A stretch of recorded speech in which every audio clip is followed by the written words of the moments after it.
السلام علیکم ورحمۃ اللہ وبرکاتہ۔ آج میں ایک ایسے موضوع پر بات کرنا چاہتی ہوں جس کے بارے میں بہت سی بہنوں کا سوال ہے اور مختلف لوگوں کے ویڈیوز شیئر کر کے پھر پوچھا جاتا ہے کہ کیا یہ درست ہے یا نہیں۔ ہم کسی کی بات سن کر یہ نہیں کہہ سکتے کہ فلاں نے ٹھیک کہا یا فلاں نے غلط کہا۔ ہم یہ دیکھیں گے کہ کیا یہ بات درست ہے یا نہیں، کس حد تک فائدہ ہے اور کس حد تک نقصان۔ وہ سوال یہ ہے یا نقطہ یہ اٹھایا جاتا ہے، خاص طور پہ خواتین یہ نقطہ اٹھاتی ہیں کہ جو نکاح نامہ میں شرائط کا خانہ ہے، اکثر جگہوں پر اسے خالی چھوڑ دیا جاتا ہے، کہیں اس پر لائن لگا دی جاتی ہے اور بعض اوقات لڑکی کو یہ نہیں بتایا جاتا کہ اس حصے میں کیا لکھا جا سکتا ہے۔ لڑکی کو معلوم ہی نہیں ہوتا اور اس سے سگنیچر کروا لیے جاتے ہیں، اس نے اس کو پڑھا ہی نہیں ہوتا۔ اب بہت سارے لوگ یہ بات کرتے ہیں تو ٹھیک ہے، بات غلط نہیں ہے، لڑکی کو پڑھنا چاہیے، ایسا نہیں ہے کہ بغیر پڑھے ہی وہ سگنیچر کر دے، وہ پڑھ سکتی ہے، اسے حق ہے۔ یہ کوئی نہیں کہتا کہ اسے حق نہیں ہے یا اسے حق نہیں دیا جائے گا، اگر وہ پڑھنا چاہتی ہے تو کوئی اسے منع نہیں کرتا۔ لیکن بات کرنے کا جو مین مقصد ہے وہ یہ ہے کہ اس کے اندر جو شرائط کا خانہ ہے وہ لڑکی اپنی اجازت سے بھروا سکتی ہے، اس کے اوپر کوئی بھی شرائط اپنی درج کر سکتی ہے۔ اور ہمارے ہاں اکثر بھاری بھرکم شرائط جو ہے وہ لکھوائی جاتی ہیں، اس لیے نیت یہ ہوتی ہے والدین کی کہ ہماری بیٹی محفوظ ہو سکے۔ کوئی غلط نیت نہیں ہوتی کسی دوسرے کو کھانے کی، ہاں یہ ہوتا ہے کہ اپنی بیٹی کے تحفظ کے لیے، لیکن یہ جان لیجئے کہ کیا وہ واقعی تحفظ ہے یا نہیں، اس میں کتنا فائدہ ہے اور کتنا نہیں، دین اسلام ہمیں کتنی اجازت دیتا ہے۔ یہ مختصر سی ویڈیو اگر آپ مکمل سن لیں تو انشاءاللہ آپ کی ساری کنفیوژن دور ہو جائے گی۔ پہلی بات کہ آپ کے سامنے جب ایک کاغذ آ گیا، ایک نکاح نامہ آ گیا، اب اس کے اوپر جو کچھ لکھا ہے اس کا یہ مطلب نہیں کہ وہ پورے کا پورا بھرنا آپ کے لیے فرض ہو چکا ہے، اس کے بغیر نکاح نہیں ہوگا۔ نکاح کی جو شرائط اسلام نے رکھی ہیں وہ الگ ہیں، وہ یہ نہیں کہ کاغذ کے اوپر آپ نے یہ لکھنا ہے اور یہ نہیں لکھنا، یہ ہمارے قانونی تحفظ کے لیے ہے۔ اب جو شرائط ہیں، اسلام ہمیں کیا کہتا ہے؟ سب سے پہلے تو یہ دیکھیں کہ نکاح کا مقصد اللہ نے کیا بیان کیا۔ اللہ تعالیٰ نے قرآن میں نکاح کو ایک دوسرے کے لیے سکون کا ذریعہ بنایا، ایک دوسرے کے لیے محبت رحمت کہا۔ اگر یہ نکاح ایک دوسرے کے لیے سکون نہیں ہے، رحمت اور محبت نہیں ہے، ایک دوسرے کے لیے آسانی کا نام نہیں ہے، تو پھر نکاح کا وہ مقصد ہی نہیں رہا۔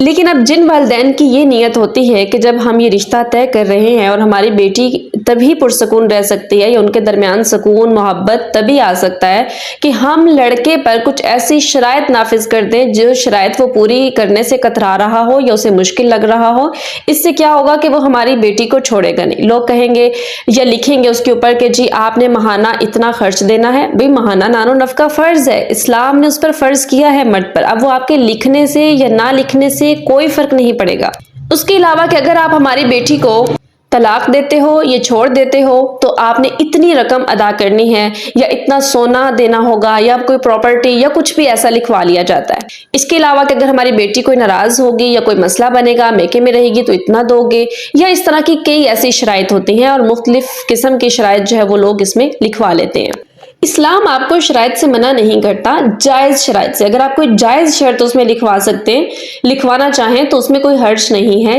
جائز ہونی چاہیے، ناجائز نہیں کہ مرد کی وسعت سے ہی زیادہ ہو۔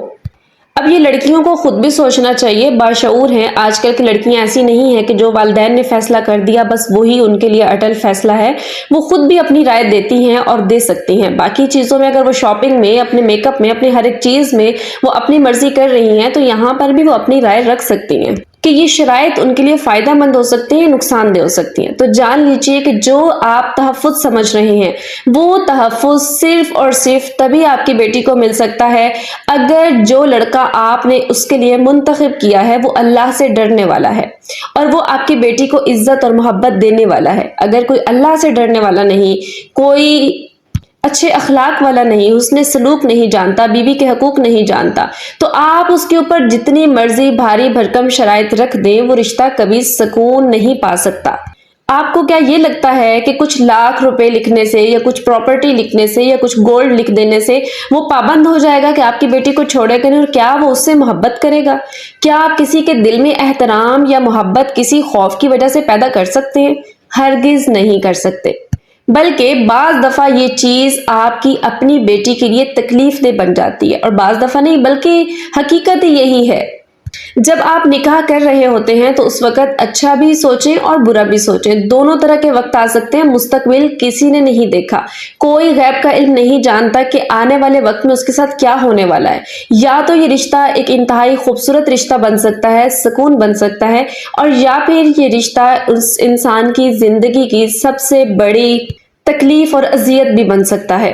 اگر بالفرض آپ نے اپنی بیٹی کو بغیر شرائط کے کسی کے نکاح میں دے دیا، اور وہ انسان اللہ سے ڈرنے والا ہے، وہ احترام کرنے والا ہے، وہ اچھی تربیت والا ہے، وہ حقوق جانتا ہے کہ بیوی کیا چیز ہے، میرے اللہ نے اس رشتے کو کس لیے بنایا ہے، تو وہ بغیر کسی شرط کے آپ کی بیٹی کو عزت دے گا، تحفظ دے گا، اس کا دفاع کرے گا، اس کی ہر بات جو جائز ہوگی وہ مان لے گا۔ لیکن اگر وہ انسان اچھے اخلاق والا نہیں ہے، یا وہ ظالم قسم کا انسان ہے، یا وہ آپ کی بیٹی کے ساتھ مخلص نہیں ہے، اس کو حقوق کا نہیں پتا، یا وہ اس میں کوئی اور ایسی وجہ پائی جاتی ہے جس کی وجہ سے آپ کی بیٹی کو وہ عزت تحفظ نہیں دے سکتا، یا اس کا چھوڑنے کا ارادہ ہے، یا وہ طلاق دینا چاہتا ہے، آپ کی بیٹی کے ساتھ رہنا نہیں چاہتا، تو اب وہ کیا کرے گا؟ وہ یہ کرے گا کہ اس کی وجہ سے شاید آپ نے اتنی بھاری بھرکم جو ہے وہ رقم رکھ لی، اس کی وجہ سے وہ طلاق تو نہ دے، وہ آپ کی بیٹی کو چھوڑے گا تو نہیں، لیکن اس کو بسائے گا بھی نہیں، اس کو عزت بھی نہیں دے گا۔ تو اب یہاں کہاں گیا وہ تحفظ؟ اب یہاں پر تکلیف اور اذیت کس کو آئے گی؟ مرد کو تو اختیار ہے، وہ ایک نکاح ہوتے ہوئے بھی اور نکاح کر سکتا ہے، وہ اپنی زندگی دوبارہ آباد کر لے گا، لیکن مسئلہ کہاں پر آئے گا؟ آپ کی بیٹی کو آئے گا، اس لڑکی کو آئے گا جس نے اتنی ساری شرائط اپنے اس لیے باندھ دی تھی کہ وہ طلاق نہ دے سکے، یا اس کو جو ہے وہ ہر حال میں بسائے گا۔ اب عورت جو ہے وہ اس اذیت میں ادھر لٹک جاتی ہے، اتنی اذیت ہوتی ہے کہ نہ وہ آگے کی نہ پیچھے کی، نہ تو اس کا گھر بسے گا اور نہ ہی وہ علیحدگی اختیار کر سکے گی۔ اگر کوئی آدمی آپ کے مطابق نہیں ہے تو کم سے کم آپ کی بیٹی اس سے علیحدگی تو اختیار کر سکتی ہے، کہیں اور تو اپنا گھر بسا سکتی ہے، یا اپنی زندگی میں اپنا اختیار تو رکھتی ہے، یا اپنی اذیت یا تکلیف کو کم تو کر سکے گی نا۔ اور اس کے برعکس دوسرا آپشن یہ بھی ہو سکتا ہے کہ جس انسان سے آپ بھاری بھرکم حق مہر لے رہے ہیں، یا خوشی خوشی اس ٹائم پہ تو وہ اتنا کچھ لکھ رہا ہے، یا وہ مالدار بھی ہو سکتا ہے، اگر وہ چھوڑنے کا ارادہ رکھے تو اس کے لیے اتنے لاکھ روپے دینا کوئی مشکل نہیں ہوگا، وہ دے کر بھی آپ کی بیٹی سے جان چھڑوا سکتا ہے۔ تو یہاں جو مین چیز سمجھ میں آتی ہے وہ شرائط نہیں، بلکہ انسان کا اپنا حسن سلوک، اس کی اپنی نیت ہے کہ اگر وہ اللہ سے ڈرنے والا ہے تو پھر کوئی شرط کی ضرورت نہیں، کوئی خوف کی ضرورت نہیں، کسی بندش کی ضرورت نہیں ہے، کسی ایسی چیز کی ضرورت نہیں ہے،